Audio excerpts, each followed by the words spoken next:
ફરી એકવાર જોઈએ સંસદના સંવિધાન દિવસના સમારોહમાં। आज का दिवस बाबा साहब आम्बेडकर, डॉक्टर राजेंद्र प्रसाद जैसे दूरंदेशी महानुभावों को नमन करने का है। आज का दिवस इस सदन को प्रणाम करने का है, क्योंकि इसी पवित्र जगह पर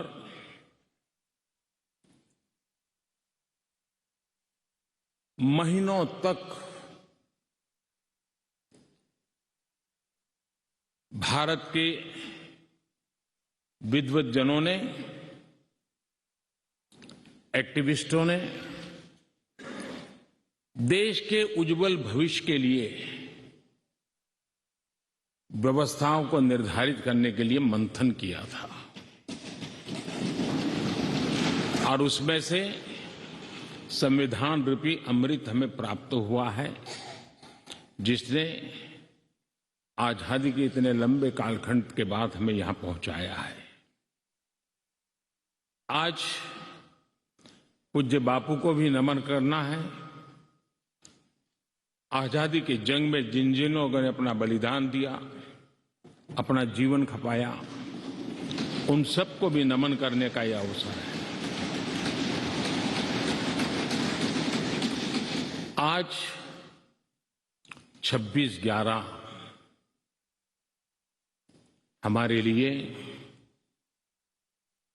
एक ऐसा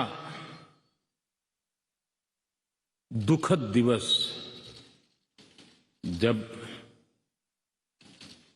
देश के दुश्मनों ने देश के भीतर आकर के मुंबई में वह ऐसी आतंकवादी घटना को अंजाम दिया। भारत के संविधान में सूचित देश के सामान्य मानवीय की रक्षा की जिम्मेवारी के तहत अनेक हमारे वीर जवानों ने उन आतंकवादियों से लोहा लेते लेते अपने आप को समर्पित कर दिया, सर्वोच्च बलिदान दिया। मैं आज 26/11 को उन सभी बलिदानियों को भी आदरपूर्वक नमन करता हूं।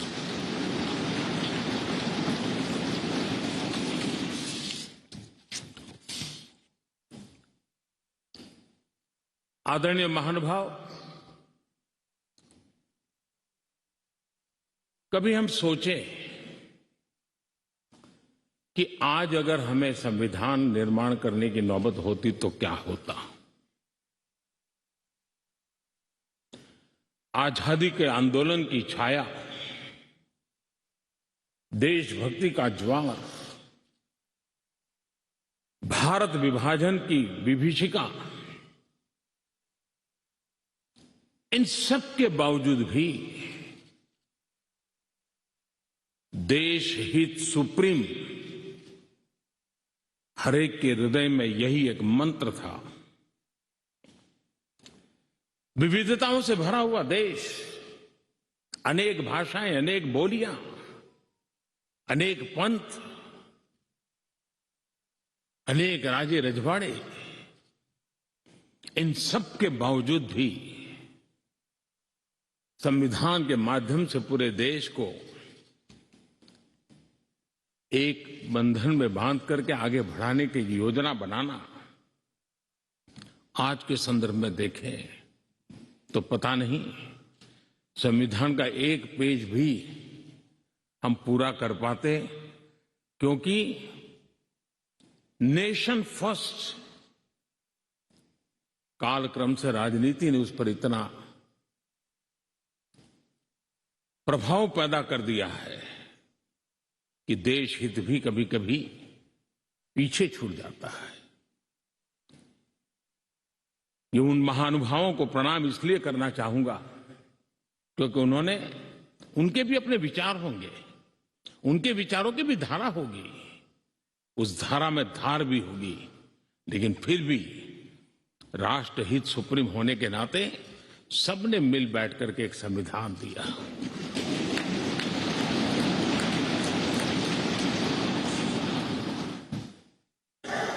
साथियों, हमारा संविधान ये सिर्फ अनेक धाराओं का संग्रह नहीं है। हमारा संविधान सहस्त्रों वर्ष की भारत की महान परंपरा, अखंड धारा, उस धारा की आधुनिक अभिव्यक्ति है।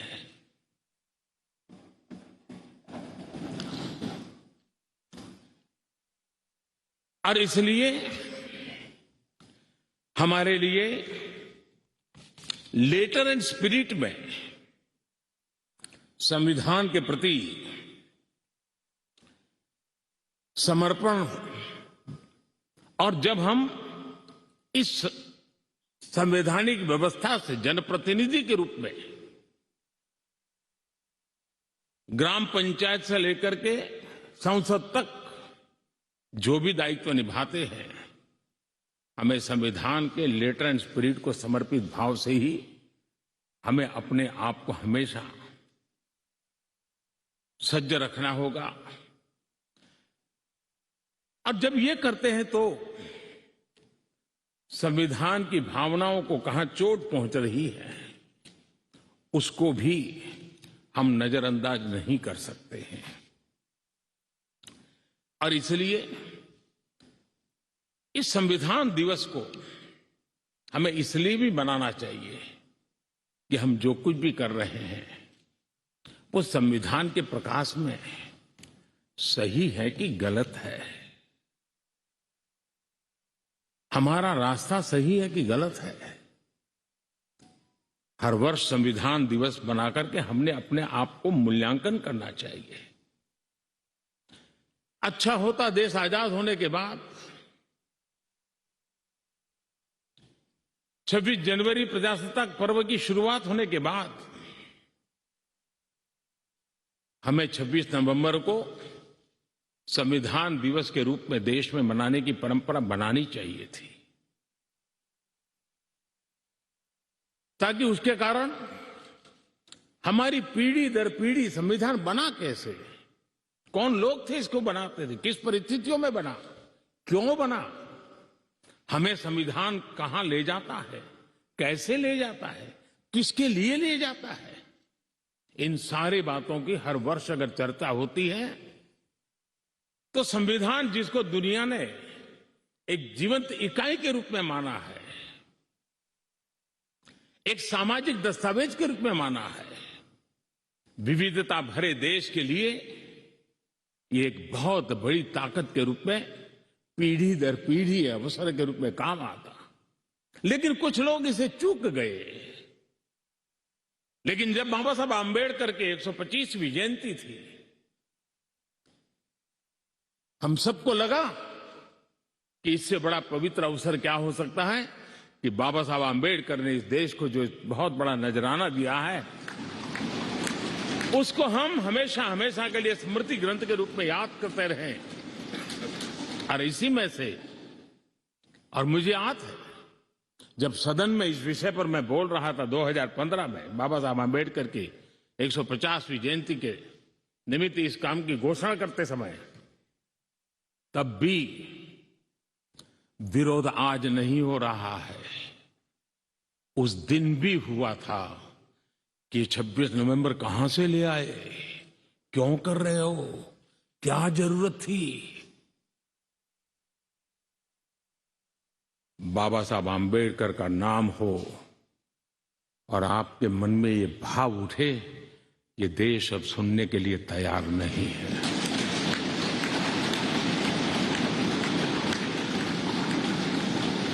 और आज अब भी बड़ा दिल रख करके खुले मन से बाबा साहब आम्बेडकर जैसे मनीषियों ने देश को जो दिया है, इसका पुण्य स्मरण करने की तैयारी ना होना, ये भी एक चिंता का विषय है।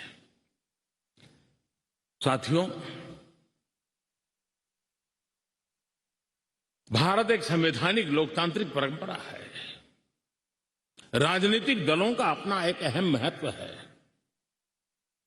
और राजनीतिक दल भी हमारी संविधान की भावनाओं को जन जन तक पहुंचाने का एक प्रमुख माध्यम है। लेकिन संविधान की भावना को भी चोट पहुंची है। संविधान के एक एक धारा को भी चोट पहुंची है जब राजनीतिक दल अपने आप में अपना लोकतांत्रिक कैरेक्टर खो देते हैं। जो दल स्वयं लोकतांत्रिक कैरेक्टर खो चुके हो, वो लोकतंत्र की रक्षा कैसे कर सकते हैं?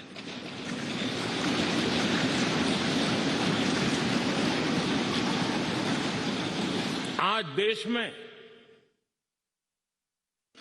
कश्मीर से कन्याकुमारी, हिंदुस्तान के हर कोने में जाइए,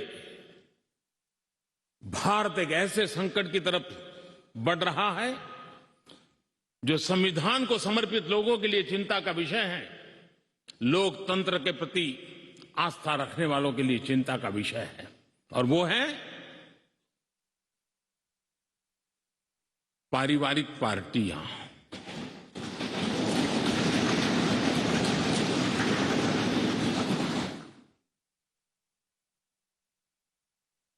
राजनीतिक दल,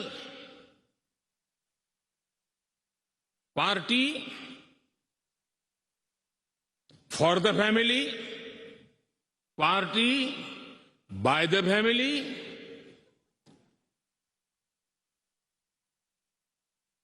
अब आगे कहने की जरूरत मुझे नहीं लगती है।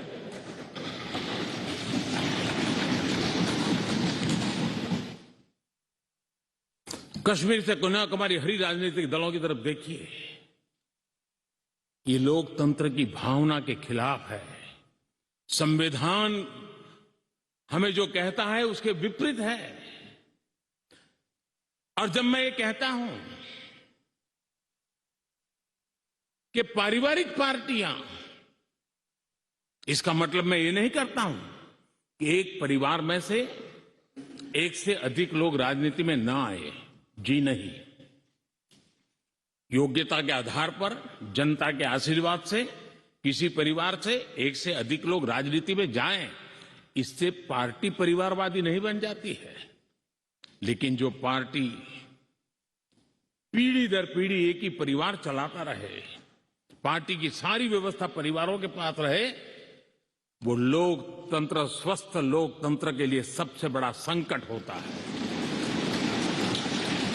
और आज संविधान के दिवस पर संविधान में विश्वास करने वाले, संविधान को समझने वाले, संविधान को समर्पित सभी देशवासियों से मैं आग्रह करूंगा कि देश में एक जागरूकता लाने की आवश्यकता है। जापान में एक प्रयोग हुआ था। जापान में देखा गया कि कुछ ही पॉलिटिकल फैमिली ही व्यवस्था में चल रहे हैं, तो किसी ने बीड़ा उठाया था कि वो नागरिकों को तैयार करेंगे और पॉलिटिकल फैमिली के बाहर के लोग निर्णय प्रक्रिया में कैसे आए, और बड़ी सफलतापूर्वक 30-40 साल लगे, लेकिन करना पड़ा। लोकतंत्र को समृद्ध करने के लिए हमें भी हमारे देश में ऐसी चीजों की ओर जाने की आवश्यकता है, चिंता करने की आवश्यकता है, देशवासियों को जगाने की आवश्यकता है। उसी प्रकार से हमारे यहां भ्रष्टाचार, क्या हमारा संविधान भ्रष्टाचार को अनुमति देता है? कानून है, नियम है, सब है, लेकिन चिंता तब होती है कि जब न्यायपालिका ने स्वयं ने किसी को अगर भ्रष्टाचार के लिए घोषित कर दिया हो, भ्रष्टाचार के लिए सजा हो चुकी हो, लेकिन राजनीतिक स्वार्थ के कारण उसका भी महिमा मंडन चलता रहे, भ्रष्टाचार को नजरअंदाज करके सिद्ध हुई हकीकतों के बावजूद भी जब राजनीतिक लाभ के लिए सारी मर्यादाओं को तोड़कर, लोक लाज को तोड़ करके उनके साथ बैठना उठना शुरू हो जाता है, तो देश के नौजवान के मन में लगता है कि अगर इस प्रकार से राजनीति के क्षेत्र में नेतृत्व करने वाले लोग भ्रष्टाचार में डूबे हुए लोगों की प्राण प्रतिष्ठा कर रहे हैं, मतलब उनको भी वो रास्ता मिल जाता है कि भ्रष्टाचार के रास्ते पर चलना बुरा नहीं है। 2-4 साल के बाद लोग स्वीकार कर लेते हैं कि हमें ऐसी समाज व्यवस्था खड़ी करनी है। क्या समाज के अंदर, हां, भ्रष्टाचार के कारण कोई अगर गुना सिद्ध हो चुका है तो उसको सुधरने के लिए मौका दिया जाए, लेकिन सार्वजनिक जीवन में प्रतिष्ठा देने की जो स्पर्धा चल पड़ी है, ये मैं समझता हूं अपने आप में नए लोगों को लूटने के रास्तों पर जाने के लिए मजबूर करती है, और इसलिए हमें इससे चिंतित होने की जरूरत है। यह आजादी के 75 साल है, यह अमृत काल है। हमने अब तक आजादी के 75 साल दरमियान देश जिस स्थिति से गुजरा था, अंग्रेज भारत के नागरिकों के अधिकारों को कुचलने पर लगे हुए थे, और उसके कारण हिंदुस्तान के नागरिकों को उसके अधिकार मिले, इसके लिए लड़ना बहुत स्वाभाविक था और जरूरी भी था। महात्मा गांधी समेत हर कोई भारत के नागरिकों को उनके अधिकार मिले, इसलिए वो लड़ते रहे, ये बहुत स्वाभाविक है। लेकिन ये भी सही है कि महात्मा गांधी ने आजादी के आंदोलन में भी अधिकारों के लिए लड़ते लड़ते भी देश को कर्तव्य के लिए तैयार करने के लिए लगातार कोशिश की थी। उन्होंने भारत के नागरिकों में उस बीज को बोने की लगातार कोशिश की थी कि सफाई करो, प्रौढ़ शिक्षा करो, नारी सम्मान करो, नारी गौरव करो, नारी को एम्पावर करो, खादी पहनो, स्वदेशी का विचार, आत्मनिर्भर भारत का विचार, कर्तव्यों की तरफ महात्मा गांधी लगातार देश को तैयार करते रहे। लेकिन आजादी के बाद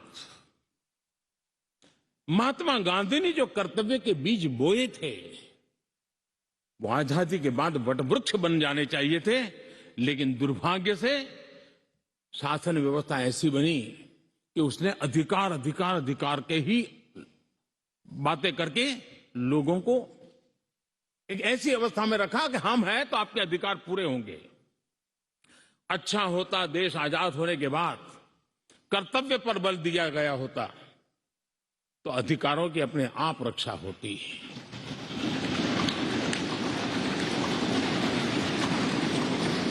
कर्तव्य से दायित्व का बोध होता है, कर्तव्य से समाज के प्रति एक जिम्मेवारी का बोध होता है।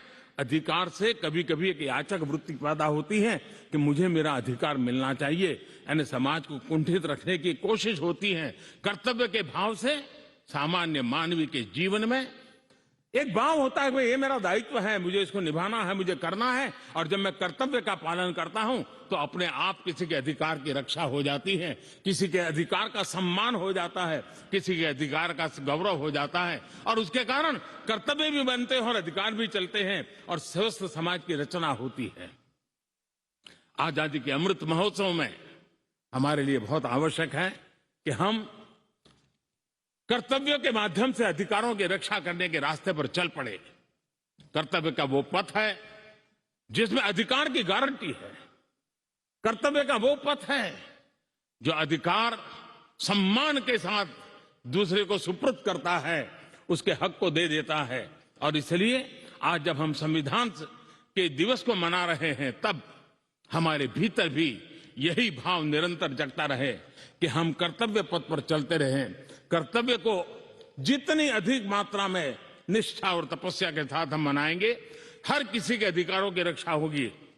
और आजादी के दीवानों ने जिन सपनों को लेकर के भारत को बनाया था, उन सपनों को पूरा करने का सौभाग्य आज हम लोगों को मिला है। हम लोगों ने मिलकर के उन सपनों को पूरा करने में कोई कसर नहीं छोड़नी चाहिए। मैं फिर एक बार स्पीकर महोदय का इस महत्वपूर्ण अवसर के लिए बहुत बहुत बधाई देता हूं, अभिनंदन करता हूं।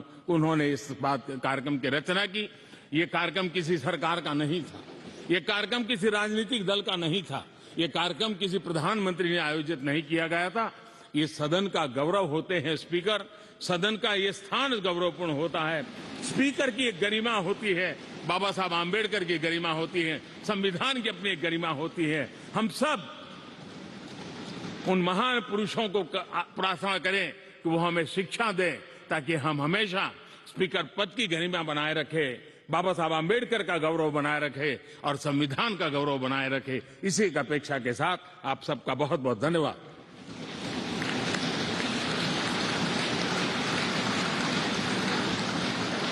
धन्यवाद माननीय प्रधानमंत्री जी। अब मैं आग्रह करती हूँ माननीय उपराष्ट्रपति जी एवं राज्यसभा के सभापति श्री एम वेंकैया नायडू जी से कि वे विशिष्ट सभा को संबोधित करें।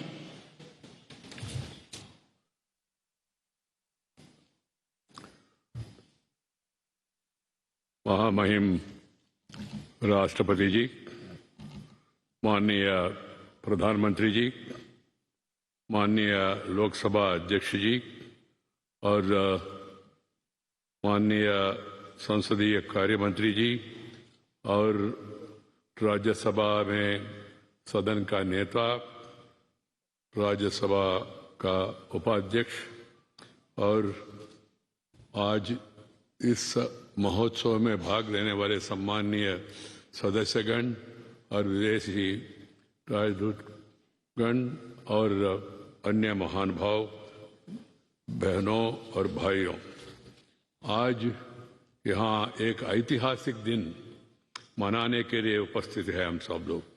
वही दिन जब 1949 में संविधान सभा द्वारा भारत के संविधान को अंगीकार किया था।